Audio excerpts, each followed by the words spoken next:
Hay 9 minutos, me dice si ya estamos con César. Correcto, César Ulloa nos acompaña, es académico y politólogo. Con él vamos a hablar cuando son las 7 de la mañana con 39 minutos. El tema va, y repito, por los indecisos, el tema de las encuestas.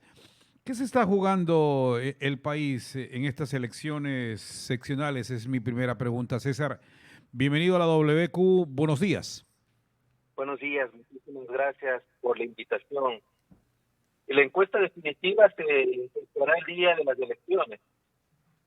Entonces, a mí me parece que sería bastante precipitado adelantar algún pronóstico, porque la contienda electoral en muchas de las provincias del Ecuador genera un rechazo, una resistencia a la manera tradicional de hacer política. En ese sentido, el día de las elecciones, lo que posiblemente vamos a ver son, sobre todo en las ciudades de mayor concentración demográfica, consejos atomizados, balcanizados, fragmentados, y que no necesariamente el electo o la electa represente a una gran mayoría, sino que posiblemente represente a una minoría versus los otros. El caso más simplificador es lo que está sucediendo ahora en Quito, en donde tenemos candidatos que en intención de voto no superan el 20%. Claro. ¿Y por qué hay una diferencia a propósito de ese 20% que no supera en la capital de la República con el comportamiento aquí en Guayaquil? Porque yo creo que en Guayaquil hay una maquinaria muy aceitada que durante muchos años se ha venido lubricando alrededor de la continuidad de las administraciones municipales del socialcristianismo, y eso hace que exista un nicho fidelizado muy fuerte que indistintamente de quién entra a la contienda finalmente se le hace muy complejo. Es decir, hay una manera de vivir en Guayaquil que acepta la administración social cristiana porque de alguna forma ha inoculado cierto sentido de ser guayaquileño o guayaquileño.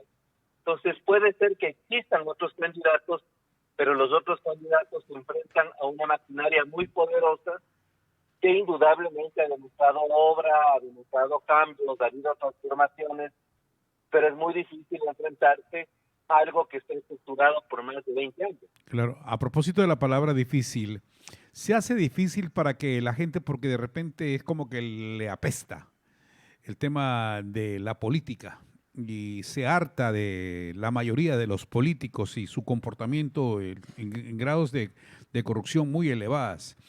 Esto digo porque de repente y en estos debates la gente es como que no le llega el mensaje, porque el modelo, porque la actuación del moderador, y así está escrito, de ese comité que hay, que se crea por parte del Consejo Nacional Electoral. Es decir, como que no se aplica bien, algo está faltando, tiempo, qué sé yo. Eh, de esto quisiéramos hablar, César. En estricto sentido nunca se produjo un debate. Ajá. Nosotros asistimos a un espacio de lluvia de ideas, en donde además los candidatos y candidatas desvirtuaron las preguntas porque cada cual responde a lo que le da la gana.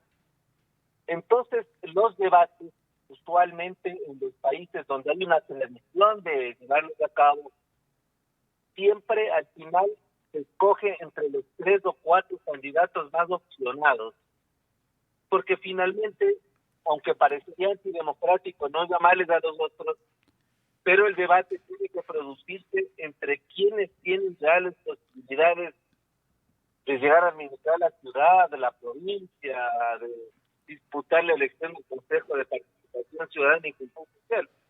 Entonces, los debates que se produjeron, insisto, son necesarios, son democráticos, pero el formato no sirve el formato porque es una serie de lugares comunes, pasajes reiterativos, dime que te diré. En ese sentido, la ciudadanía, en vez de identificar lo más importante, se marea entre tantos Eso iba a candidatos, decir. entre tantas cosas. Claro, yo iba a decir la palabra ahora que estaba hablando de se marea. Se confunde, que es lo mismo. que es un sinónimo. Se marea, se confunde, no sabe por quién decidir. Y en esto que anota César Ulloa, hablamos con el académico y politólogo esta mañana a propósito de las encuestas de los debates que se han estado dando en el país y en lo que nos queda debiendo. Estados Unidos, por ejemplo, pone a los que están arriba para los debates, que es obligatorio, pero pone 2 moderadores, donde inclusive hay la repregunta.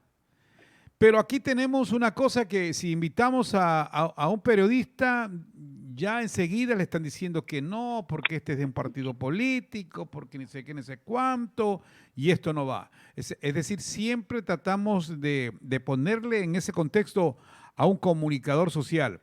¿Qué hacemos entonces, César, con eso? Yo creo que el éxito de los debates en cualquier país donde han sido bastante trascendentes para la vida democrática viene de la mano con las reglas claras. Yo recuerdo el debate que se produjo en la elección entre Scioli y Macri en Argentina, en donde había un manual de texto y estilo, un manual de formato, un manual de conducción, y nadie se hizo lío porque el debate tenía que llevarse en términos de que los candidatos tienen que responder a las preguntas, tienen que saciar las inquietudes de los televidentes, de los votantes, pero no podemos hacer espacios en donde la gente concurre al debate a decir cualquier cosa. Entonces, los debates que nosotros hemos visto son lluvias de ideas, son grandes generalizaciones, pero no orientan a la ciudadanía en lo que realmente queremos escuchar. Uh-huh. Y otra cosa, porque viendo, por ejemplo, el debate aquí en Guayaquil para alcaldía, más se iban a temas personales, como alguien que le preguntó y qué le parece la libertad que le dan a Jorge Glass.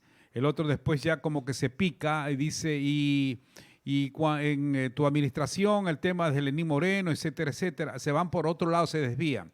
A lo que voy, César, hace falta que en estos debates, se trate, porque Guayaquil es Guayaquil, porque Quito es Quito, porque Machala es Machala, Milagro es Milagro, Daule es Daule, etcétera, etcétera.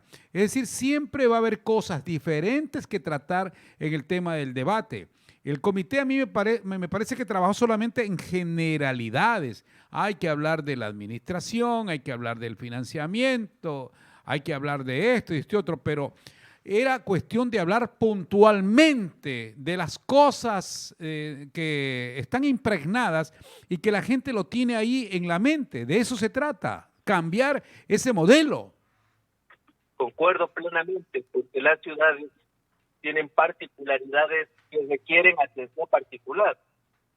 Entonces, hay algo que el comité desarrolló en términos de generalidad que no invita a la solución puntual de lo que exigen los ciudadanos y ciudadanas.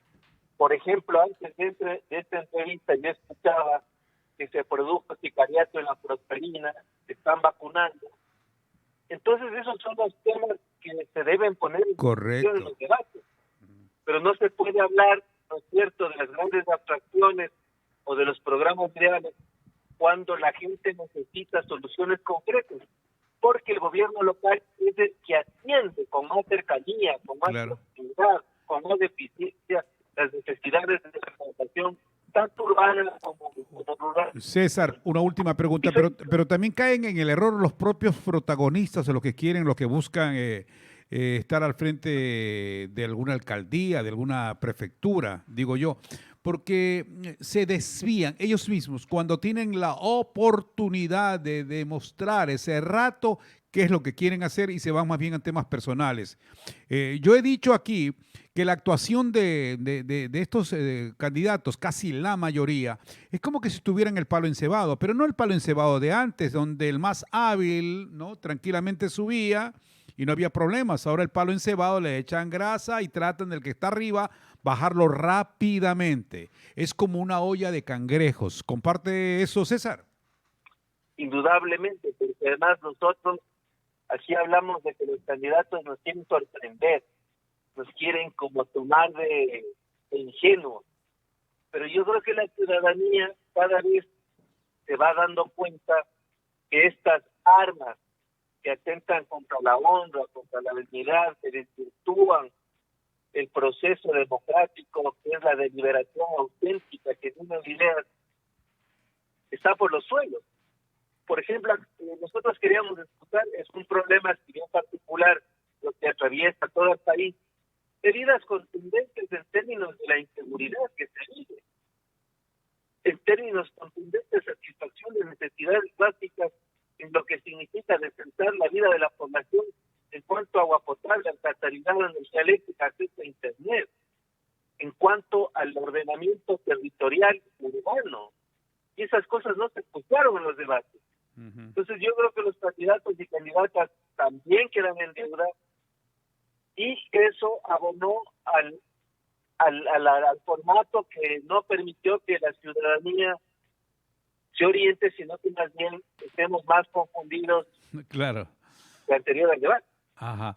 Gracias, César Ulloa, por acompañarnos, académico y politólogo, unos minutitos para hablar aquí de este tema. Un abrazo a la distancia, nos estamos cuidando. Muchísimas gracias, siempre a las órdenes. Gracias. César Ulloa con nosotros. Son las 7 de la mañana con 50 minutos.